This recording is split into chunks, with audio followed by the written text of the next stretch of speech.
կապված եւ այն ճնշումները, որ ավելացել են, շատ մեծ վտանգներ ա, թե տնտեսական ճնշումները, թե ռազմական Հայաստանի համար։ Առաջին,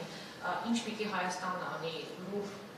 նայի հետևից, ինչ-որ քայլեր կարող ենք այս իրավիճակում անել, եւ երկրորդը, արդյոք Ալիևի այս հռետորաբանության ուժեղացումը եւ Իրանի վրա ճնշումների ակտիվությունը ինչ-որ փոքր կապակցված է։ Նախ պետք է արձանագրենք, որ երբ խոսում ենք Հայաստան պետության որևէ քայլի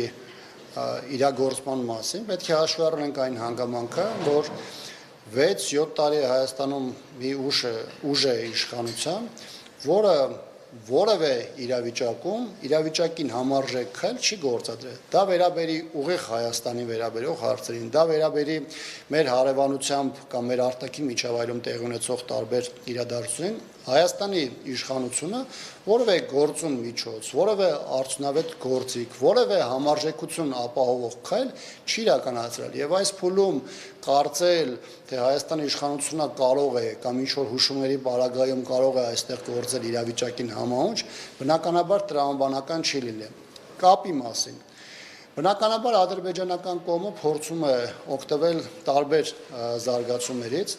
երբ որ ինչ-որ երկիր նպատակ ունի մեկ այլ երկրի նկատմամբ ագրեսիայի ինչ-որ դրսևորում ունենալ, դա կլինի սադրանքի ձևով, դա կլինի լոկալ գործողությունների ձևով, դա կլինի լայնամասշտաբ ռազմական գործողությունների միջոցով,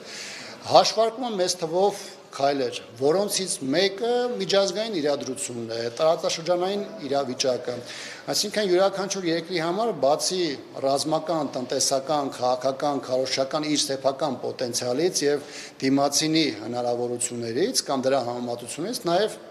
յուրաքանչյուրը փորձում է հասկանալ իր հնարավոր գործողությունները, ինչ հետևանք կարող են առաջացնել իր համար։ Երբ որ Ադրբեջանը հասկանա, քննարկի, ես համոզված եմ, որ Ադրբեջանը հատկապես Թուրքիայի միջամտությամբ նաև տարբեր դերակատարների հետ այդպիսի զրույցներ կարող է ունենալ, երբ որ հասկանա, որ իր ագրեսիան պայմանական միջանցքի բացման տեսանկյունից կամ կոնկրետ Հայաստանի Հանրապետության տարածքների նկատմամբ հերթական օկուպացիայի վերաբերյալ լինելու է ոչ այդքան բարձր կամ լինելու է միայն հայտարարությունների հորդորների համատեքստում, ապա Ադրբեջանը դա որպես իր համար շահավետ գործոնք օգտագործի եւ այդ գործողություններին կգնա։ Ընդ որում շատ ժամանակ խոսվում է ուղղությունների մասին, որոնք առաջին հայացքից կարող են քննարկելի չթվալ, բայց Ադրբեջանը կարծում եմ, որ իր զինանոցը, իր հնարավորությունները եւ նաեւ տարածքային հավակնությունները դիտարկում է շատ ավելի լայն կոնտեքստում եւ իհարկե Իրանի շուրջ զարգացող իրադարձությունները իր համար որոշակի պայմանների արկայության դեպքում կարող են նպաստավոր դաշտ ձևավորել Հայաստանի դեմ որևէ տիպի ագրեսիայի իրականացման համար։